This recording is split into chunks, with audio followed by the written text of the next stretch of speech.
Welcome back for the summer videos for the 8B World History course this year that you are enrolled in. In the last video, we went over the historical method, what are primary and secondary sources, and then how does your worldview impact how you view the past and maybe even current events. That was one of the things that you had to consider in the questions. I will say, if you've not yet watched the historical methods video, somehow you ended up ahead, I would go back and watch that one before you watch this video, since we're going to build off of a lot of the things I discussed in the previous video that we introduced there, and we're going to go into a little bit more detail inside of this video. So go back, watch the previous video if you've not yet watched it. So what we're going to talk about today are the historical thinking skills. And these are skills that historians need to have in order to successfully execute the historical method that we talked about yesterday. And they're going to be skills that we're going to revisit throughout this entire course, from when you come back to school in August till you take the exam in May. And so sometimes we might do this consciously. I might explicitly say, hey, we're going to practice on this skill. Some of these are more implicit. They're just going to be built into the class. We're going to practice them. And you won't even realize that we are practicing them. Each of these skills that I'm about to go off of or go tell you about are going to build off of each other. So mastering one will help you master the next ones. They all work together, and they'll become very clear once we get to skill 6. Some of these skills I've already kind of introduced to you in the last video, but we're going to just dive into them in a little bit more detail here. There are 6 historical thinking skills that the College Board wants you to identify, and frankly, any college that you attend to wants you to be able to identify. And these 6 historical thinking skills are developments and processes, sourcing and situation, claims and evidence, contextualization, making connections, and argumentation. Those are the 6 historical thinking skills. And so that's what we're going to discuss today. This might be a little bit of a longer video because it's a lot of content that we had to go through, so bear with me as we go through it today. We're going to start with the first skill, and we'll move through them successfully after that first skill. So the first skill is developments and processes. This is the first skill you got to master in the course this year, and it's likely one of the easiest. If you pay attention in class, you pay attention to the things we're doing, you're going to master this skill. So what this skill is you need to identify and explain historical developments and processes. You'll either do this from the lectures that we go over in class, maybe reading in the textbook, reading through any primary or secondary sources I give you, or anything I give you that is teaching you something that is going to be developing this skill, right? So for example, if on the test I gave you a picture of the Last Supper, which was painted in 1498 by Leonardo da Vinci, you should be able to identify a number of things from outside the painting. That the painting was painted during the European Renaissance. It depicts Christ's Last Supper with his disciples before he was crucified, and that Christ is the founder of Christianity, one of the 3 monotheistic faiths. And finally, that Christianity was the dominant faith in Europe at the time of the painting being painted. And that would be you identifying historical processes or developments that are going on at the time, right? So that's the identifying part of that skill. And whenever you identify something in this class, doesn't matter whatever it is, anytime you have to identify, you're going to have to explain. So you should be able to explain why each of the parts that I just identified, what it means. Why are we even mentioning it? So the Renaissance was a period in which the rebirth of Roman and Greek ideals and art became common in European society. That rebirth created a drive to depict people like the Romans and the Greeks had in their ideal form, physical form, and in a 3D environment. So if you look at the painting, they're clearly in a 3D environment. And this was made possible by the new paints being developed in Europe at the time. You should also be able to explain that Christianity had spread in Europe during the existence of the Roman Empire, and it split into the Catholic and Eastern Orthodox churches by the time the painting was created, and that the Catholic Church was a major patron of the arts, funding the creation of many different works during this period, resulting in the focus on Christian themes most of the time. This can go on, depending on what you identify and what you need to explain, but this is identifying, hey, here's the development. In this case, the development is the Renaissance, and how does it play into this thing that I'm looking at? Right, and then being able to explain it. Now, you may not have known any of that until I just told you. That's content we're going to go over this year. But it is something that you need to be able to do with any primary or secondary source that we are reading this year. You need to be able to identify what is the development that this person is talking about, or the process that is taking place, and all of that. So, pretty easy. You just need to pay attention in class and you'll master this particular skill, because you'll be able to hopefully identify them and explain these developments when they pop up in different sources. We're actually going to cover the next two skills together. Those two skills work really well together because they have a lot to do with primary and secondary sources, which we'll be reading throughout the year. And these two skills are sourcing and situation, and claims and evidence and sources. Okay, these are skills 2 and 3, and they're linked together. Like I said, they deal with how we should approach primary and secondary sources. As a quick reminder, primary sources are first-hand perspectives from those who participated in the event themselves, and secondary sources are written after the event has occurred and is using primary sources to provide an interpretation on what happened at that event. Skills 2 and 3, right, are meant to help you tackle two problems with the study of history. The first problem is the problem of evidence, or the problem that primary sources give us. And the second is the problem of the historian, or the secondary sources. What do I mean by that? Well, let's tackle the first problem of evidence, or the problem with primary sources. In the last video, I pointed out that primary sources are the most authoritative sources that historians can use to understand the past.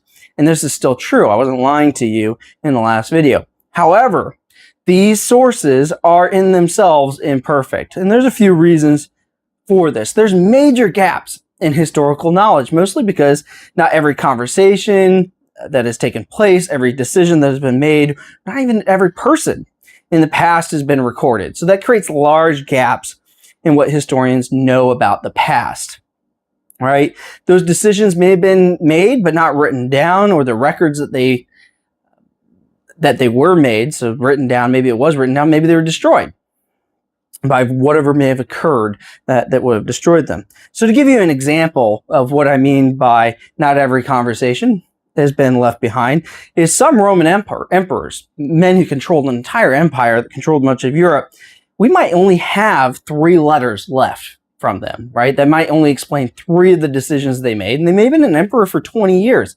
We know they made far more than just 3 decisions, but we only have evidence of 3 decisions they made, and that's all we have.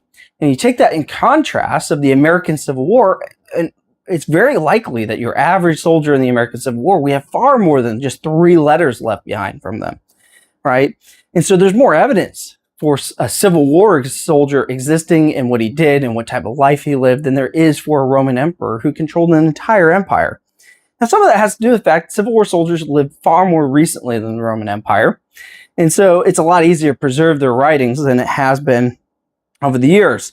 That doesn't necessarily mean the Roman emperor didn't exist either. That's not what I'm trying to say. But the point I'm trying to say is there's gaps, and that gap, in this case, is created by time, right?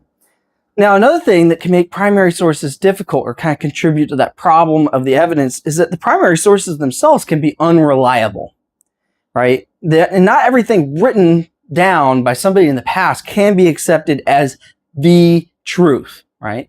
The absolute truth. So let me give you some examples of what I mean by that. One could be memoirs. Memoirs are written after the event takes place. They're what we call like an autobiography. They're written by somebody who participated, and there's a few reasons why a memoir can have problems. One is their memory could fail, right? They could have written this 20 years after the event happened. They don't remember it very well. People's memories are always very difficult. And so they record something that happened in the past and they get details wrong. That's not them lying, but their memory could fail. Another thing is it can be a time in a memoir for an author to defend past decisions, right? They've written this years after, they know what happened, they have hindsight, and so the guy, hindsight's 20/20, and so they decide to take this as an advantage to kind of correct the record. Well, yeah, I made that decision, but I didn't really mean it that way, and we'll get into some examples here in a bit. It might be a time to grind an axe against an enemy in a memoir, right? They may have made enemies after the war with people they served with or whatever event it was. They don't get along anymore, so this is a time to get a ones up on that other person. Another thing they might do is they might leave out details that might have been embarrassing to them. How many of you want to go air your dirty laundry with everybody? A good example of that is Ulysses S. Grant, general during the American Civil War, had an alcoholic issue. And he never once mentions his drinking problem in his memoir.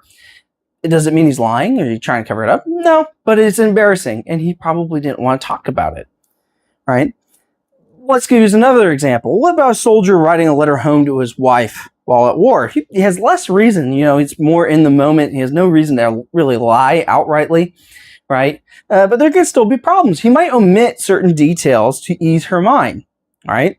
He might tell her the food has been great, right? It's been phenomenal. He's been enjoying his time, but in reality, the food's been awful. And there's a reason he might not be wanting to tell her that. He doesn't want her to get nervous. And that might play into the next point. He might downplay the severity of combat. He may have been in battle. It may have been a really bad battle, but he might not tell her that, right? He might say, hey, I was in a little skirmish, and in reality, it was the Battle of Gettysburg, right? The most deadly battle of the Civil War, right? So, or he might just focus on the positives instead. He doesn't really want to worry his wife, so he doesn't mention those things. So he might not really have an agenda there, that in this case, but his audience, in this case, his wife, is dictating what he might leave in and what he might be taking out. Another thing to keep in mind is past writers have biases and have objectives that they might be attempting to forward in whatever they're writing, right? So for example, let's say we had a communist activist and they wrote something down and they might be describing society as a really awful place, a horrible place to live, and all of that. Now, it may not have been bad at all to live at the time period that this author is describing. And it could be the fact that he is a communist might be playing into it. The author could not be lying. It could be just exaggerating conditions. And it doesn't mean that the activist is either lying either about the conditions either. They might be telling the truth, right? But they do have a bias towards wanting a communist revolution and seeing the world through that lens. So it's something you have to keep in mind when you're looking at it. The author of the document has a bias, right? Just like you have a worldview and I have a worldview. So a really good example of everything I just mentioned here playing out would be German generals after World War II.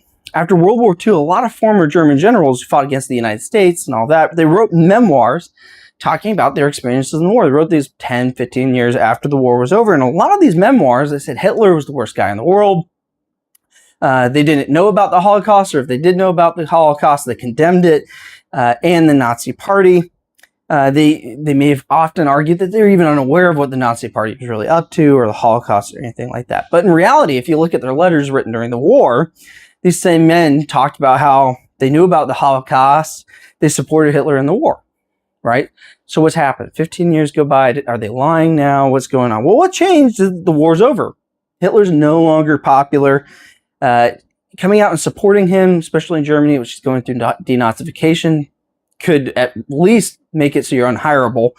Or if you express too much support, you might be put on trial and maybe even executed. All right, depending on the circumstances.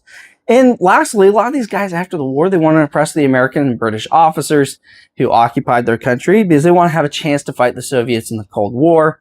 And so, in other words, they want a job and they don't want to make themselves unemployable. All right. So we can go on with this, but the point that I'm trying to make is that people in the past are not always the most reliable, and they need to be approached with a critical eye. Right? In other words, they're no different than you and I. They are flawed human beings, but neither does it mean that there's no such thing as truth. It just means that a single primary source is insufficient to prove a broader point, and that's why historians need lots of evidence to forward their arguments. Okay, so I mentioned there's two problems. One is the problem of the evidence, and I just talked about that. The second is the problem of the historian or secondary sources, and it's very similar to the problem with primary sources. Historians, like authors of their evidence, are biased since they are deeply influenced by their worldviews or by the events that are going on around them, right?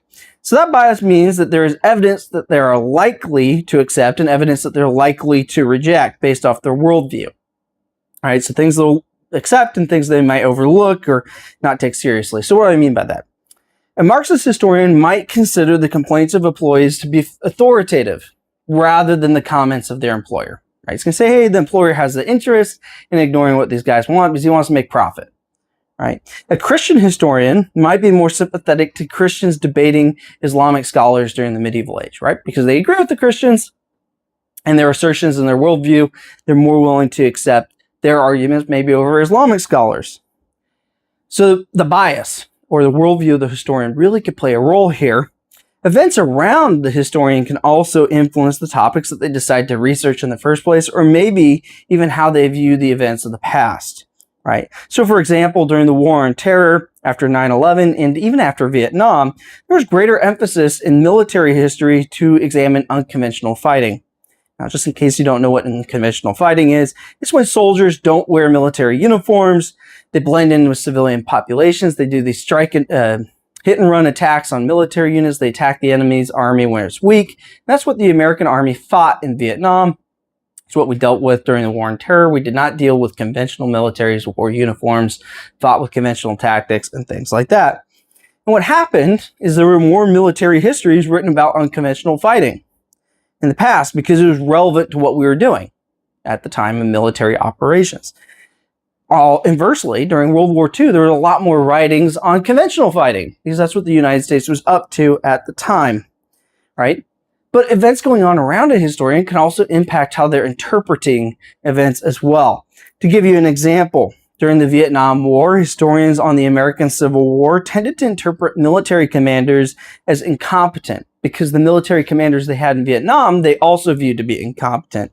And so they took experiences in Vietnam, they used it to interpret the past, and so they would kind of come up with these conclusions like their leaders were detached from the realities of combat and no clue what it was like to fight as an actual soldier, that the war is a rich man's war, a poor man's fight, because that's how they felt about Vietnam, especially with the draft, which was introduced during the American Civil War and was going on during the Vietnam War. Now, today, a lot of historians reject these claims made by these historians. They say, actually, these generals really did know what they were doing. They knew what the realities of combat were.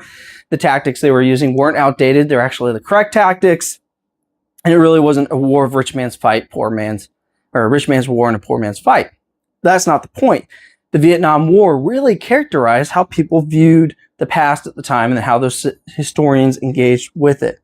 Now, just because a historian has a bias, it doesn't mean it's necessarily a bad thing. It could be a good thing or it could be a bad thing, but it's something that historians need to be aware of, and it should be what you're aware of with historians when you read their stuff. How can their bias be helpful? Let's start there. Well, it can make them more sensitive to evidence that has been overlooked by historians in the past. And I think a really good example of this is Stephen Woodworth's While God is Marching On, The Religious World of Civil War Soldiers. He wrote this book after reading a number of works on Civil War soldiers by other historians who were not Christians. Woodworth is a Christian. And he noticed they always overlooked the religious aspects of some of these soldiers. Some of these soldiers, he had read their own stuff himself. And he realized that there was a big gap in the scholarship because nobody was looking at religion. And so he wrote a whole book about how religious aspects played reasons into why soldiers fought in the war and their feelings about the war and stuff like that. It was overlooked. And he was a Christian. He was biased towards that subject, and it helped forward the field of history. It was a good thing he was biased in that case. Having a bias can also direct them to research topics that have been overlooked by previous historians, almost again in the case of Woodworth. So that's what I'm trying to say. Having a bias isn't necessarily a bad thing. It's only a bad thing when that bias forces the historian to overlook what the evidence actually says, right? So the conclusion is the only thing that matters. The thesis statement, they have to prove their argument. They might force the evidence to tell the story that the evidence isn't necessarily telling. And that's kind of why peer reviewing exists. This idea is to catch it. And when historians do this deliberately, in the worst cases, it can completely destroy their careers. And an example of that is the historian David Irving. He ended up doing this. He wrote a lot about Nazi Germany. He eventually asserted that the Holocaust never happened. He was eventually sued by a Holocaust survivor in Britain. He was sued for defamation. He was unable to prove in court that the Holocaust didn't happen.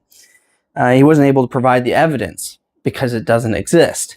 And so that was a big problem for Irving. He allowed his predetermined goal to overlook the evidence itself. And in the end, he wasn't telling the truth. And not only was he not telling the truth, but he wasn't doing good historical work. Now, that's an extreme case, right, with Irving, but even good historians can get carried away and allow their bias to obscure the truth. So they have to be aware of their bias, but they have to allow the evidence to tell the story rather than what they wish the evidence had said.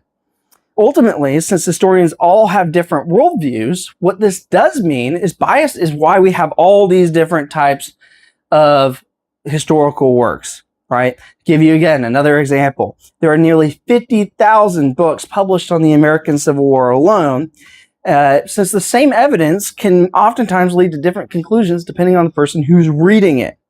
And it's not a bad thing. It's just something you need to be aware of when you're reading any secondary source, including the one for the summer assignment, right? Neither does it mean that there isn't truth, right? Just because historians are assembling, just because they all coming to different conclusions, what historians are doing is they're trying to put together a puzzle. I really want you to think of it as a puzzle.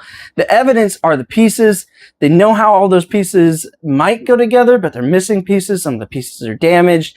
Some of them are confusing to look at. They don't really know what it means.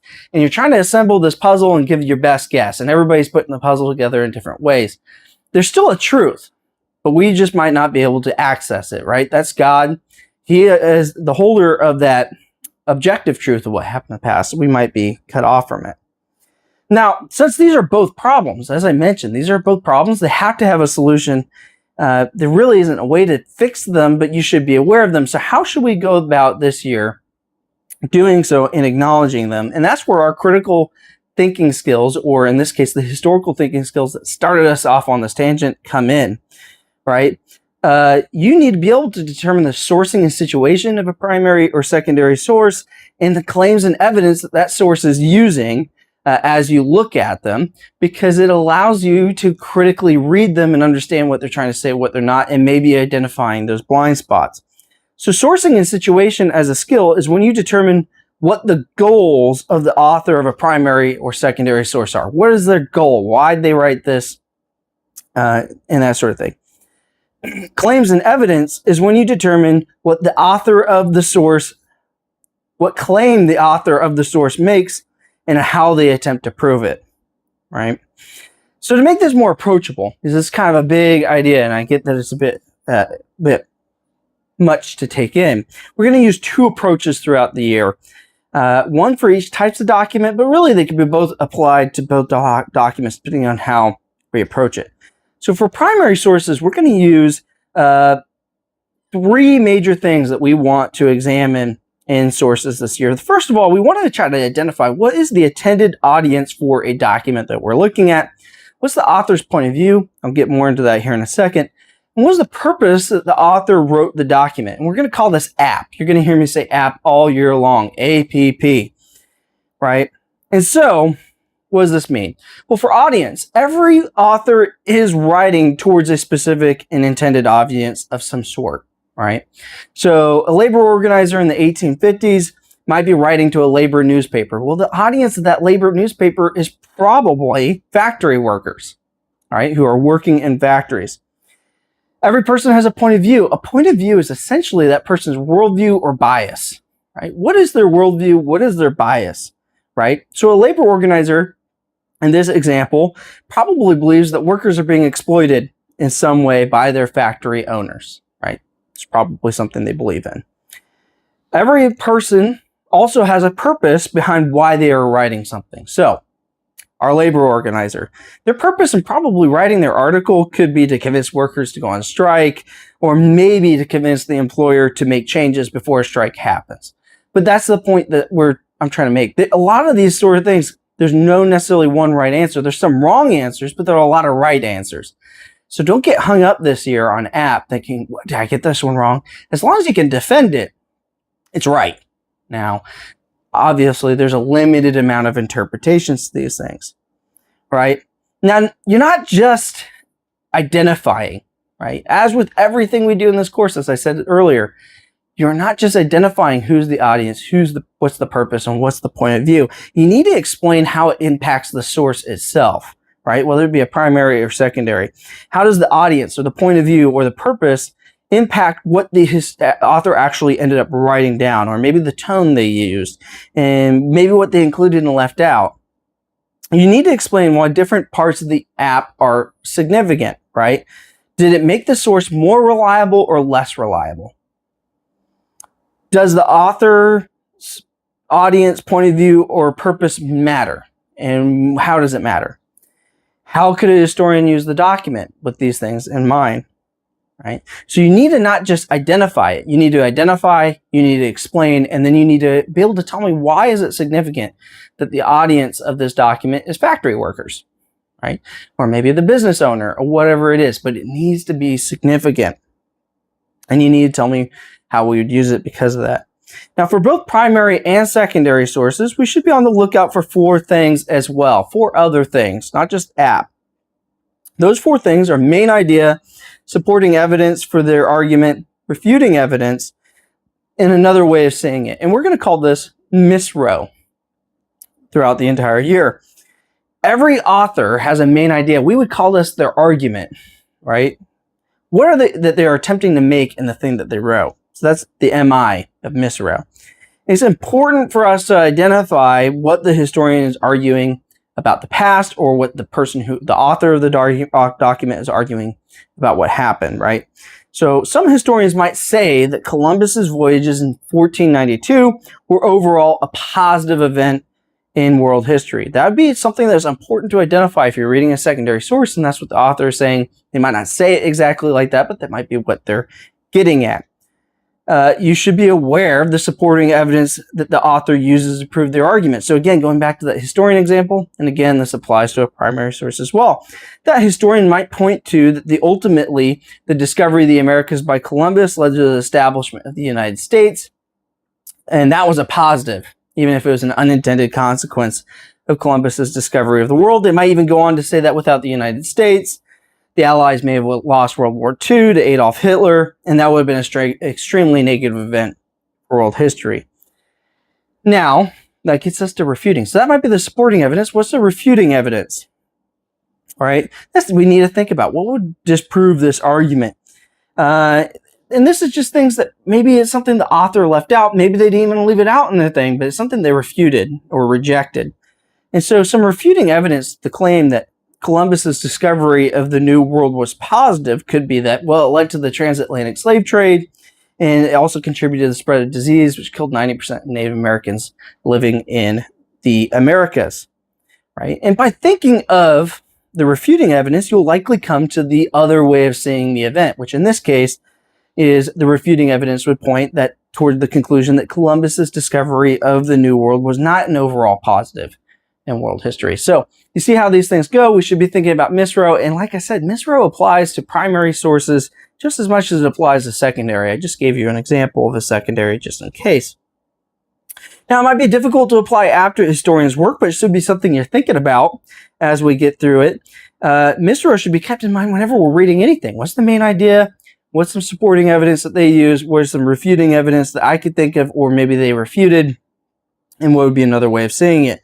We're going to use both of these a lot throughout the school year.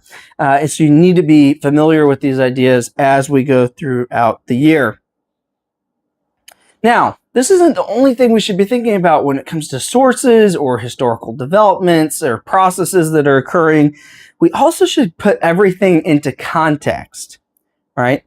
Context is essentially recognizing that no source or historical development or process happens in a vacuum. So this is our next major historical thinking skill.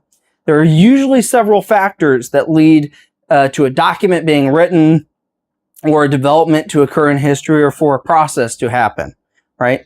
And so when we're talking about contextualization, we should do 2 things. First is always identify, and then second is going to be explained. So first, you need to identify with whatever event, document, whatever we're talking about, is what historical events led up to or are occurring when the document or historical development or process occurs, right? So I'm going to use the example of Martin Luther's 95 Theses, which were posted in 1517, which kicked off the Protestant Reformation.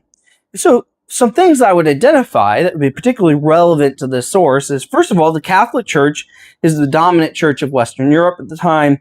2, the Catholic Church has become increasingly corrupt.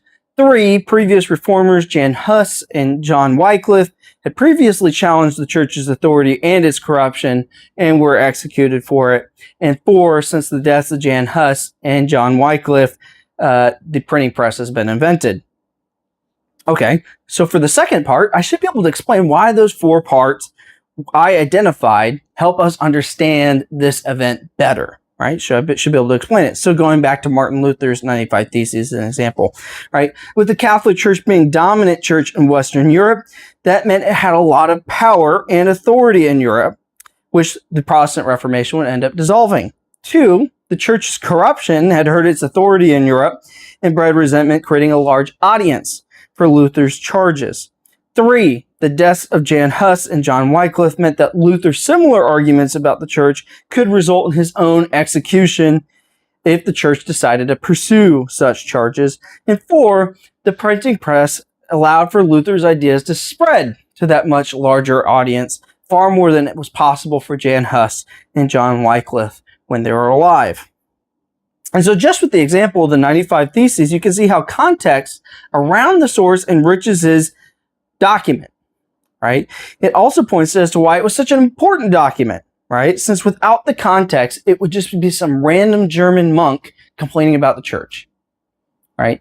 But without the context, it's just like, what is he even talking about? Well, you get all this other context. Ultimately, context is extremely important because it allows us to appreciate sources or historical event developments to a greater extent without it, right?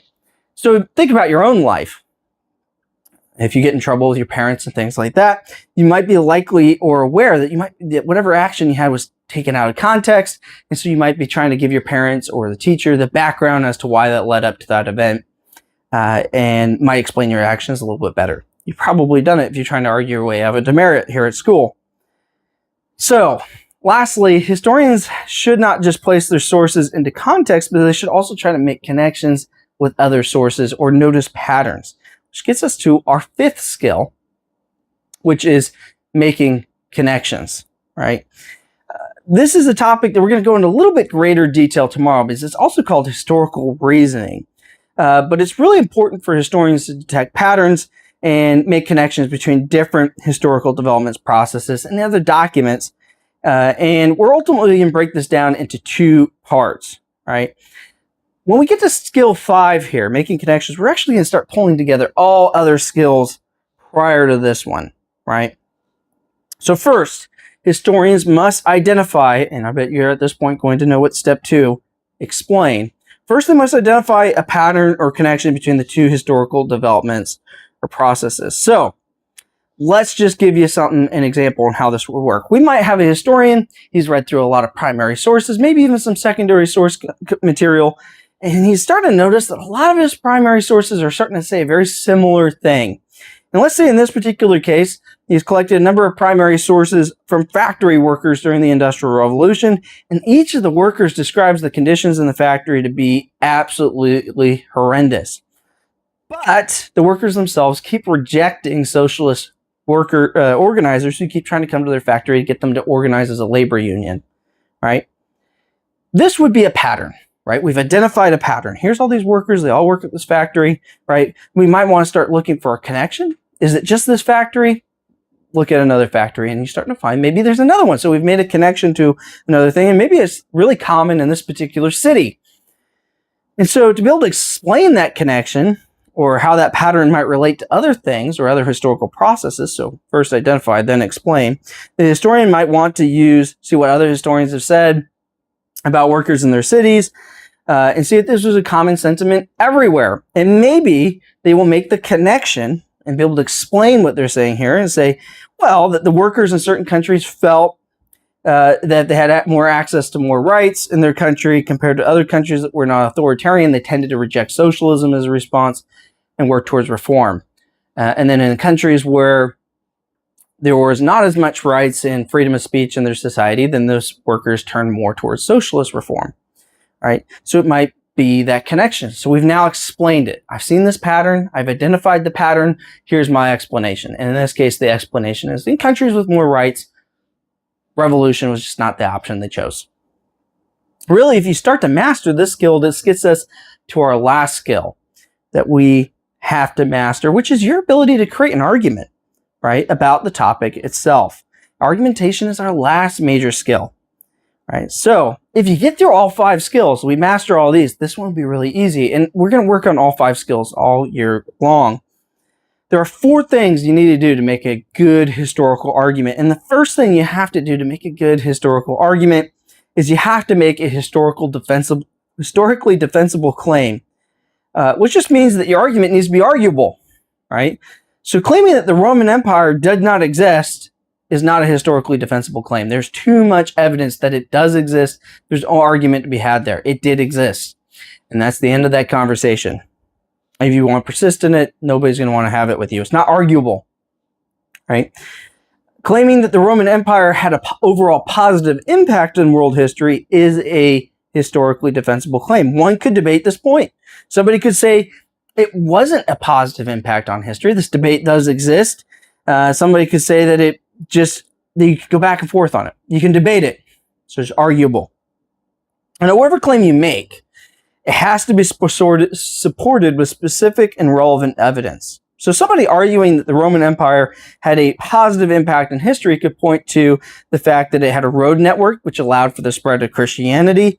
It had created relative stability for long-distance travel and trade, and it created a high quality of life for its inhabitants through this trade. So people had access to food, resources, things like that just wouldn't have had outside the empire. And it created hundreds of years of peace in Europe that's only been replicated twice in history. So it created the Pax Romana. That's what's often referred to. All of these pieces of evidence are specific and relevant to the argument that is being made. If somebody wanted to use the evidence of the moon landing as to why the Roman Empire had a positive impact, I'm not quite sure how they would work it, but it wouldn't be specific and relevant. You can maybe make a connection saying, well, without the Roman Empire, the United States wouldn't exist, so you wouldn't have the moon landing. It's kind of a stretch. The two separated by time that separates them to make the connection. So it's not relevant and it's not specific, right? It is specific. It's maybe not very relevant. Now, for all of your evidence, you need to apply historical reasoning or be making connections. See how that plays in here with your evidence. Making connections and noticing patterns between all of your evidence and other events that could be taking place. That's what that means during that period being studied. So perhaps noticing that the Roman Empire created a peace that was more stable for a greater amount of people than any other empire in the world. That's making a connection. So you're saying, yeah, the Han Dynasty existed in China at the time, but the Roman Empire had a larger impact on more people than the Han Dynasty did, which was very isolated.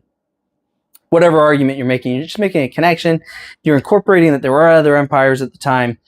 You're taking it into account, right? And the last point is your argument should have some nuance to it to account for all different types of evidence. And so even though the argument that the Roman Empire had an overall positive impact on the world, that is a historically defensible claim. You can argue about it, but it doesn't have any nuance, right? The Roman Empire had negative impacts about it to the people it ruled. If you resisted it or you fought it, it enslaved you, right? For anybody who resisted it.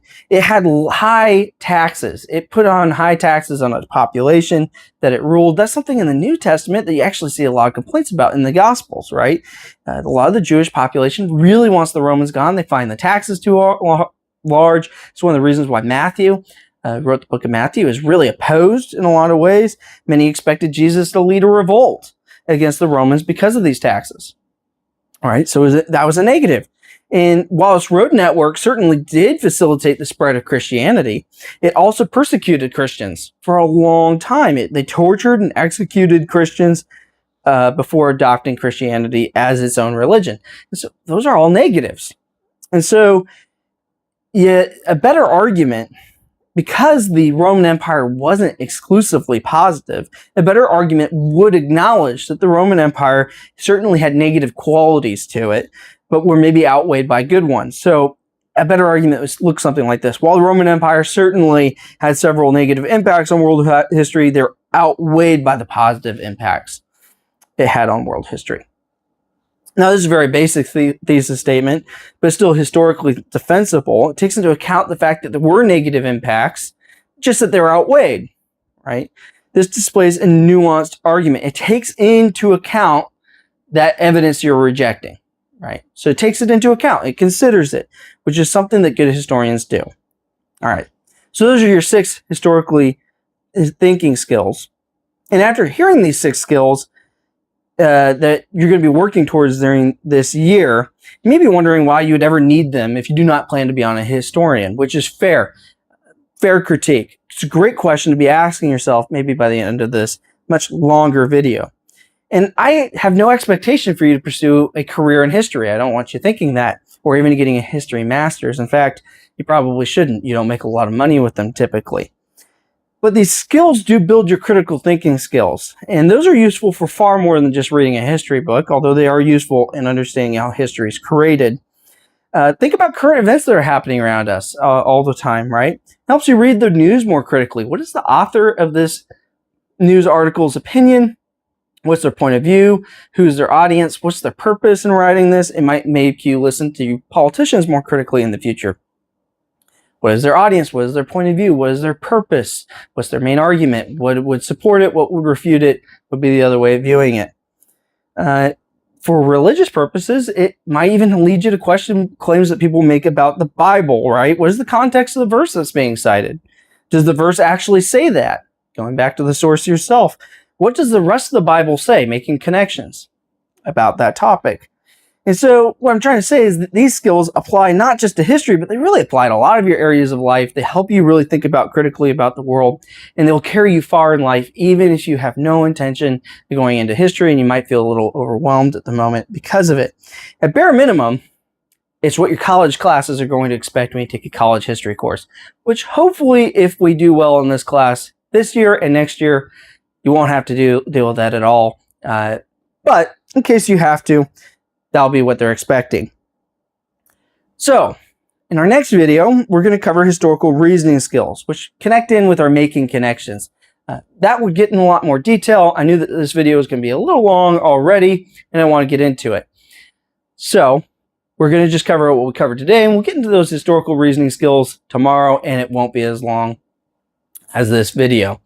I appreciate you taking your time and listening to this. Again, I look forward to teaching you this year, and please email me if you have any questions.